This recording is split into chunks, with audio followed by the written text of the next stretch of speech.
National Irrigation Administration nagpapatupad ng 7-point agenda para makamit ang rice sufficiency sa bansa at matuldukan ang korupsyon sa ahensya. Ang detalye mula kay Eddie Arellano ng PTV Davao.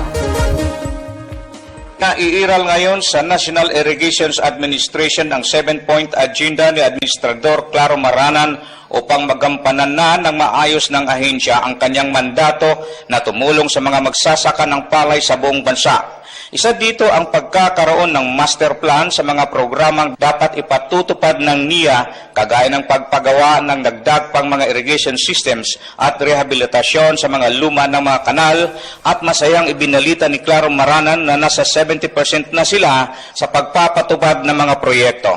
Madami po tayong ginawang programa. Ang masasabi ko, may pagmalaki ko yung ating 7-point program.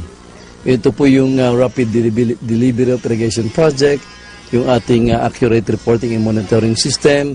Kung matatandaan sa suna ng Pangulo ng nakarang taon, napunan niya ang kakulangan sa serbisyo ng ahensya at mga anomaliyang bumabalot sa mga proyekto nito kung kaya pinalitan ang dating administrador. Ayon sa Pangulo ng Mindanao Confederation of Irrigators Associations, or MINSA, malaki ang kanilang tiwala sa bagong administrador na matuldukan na ang anomalya sa ahensya at makasuhan ang mga tiwaling opisyal dahil sa hands-on policy nito. Talagang pinakita nila yung pagmamahal at yung reforma na isinasagawa nila para sa NIA.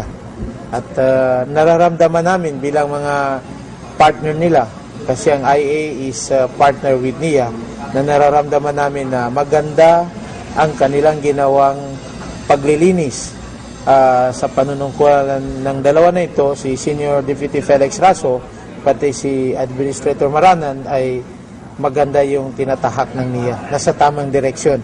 Tuloy-tuloy sa ngayon ang investigasyon at internal audit na isinagawa ni Maranan sa mga anomaliyang proyekto ng ahensya at posibleng marami ang makasuhang mga opisyal ng ahensya.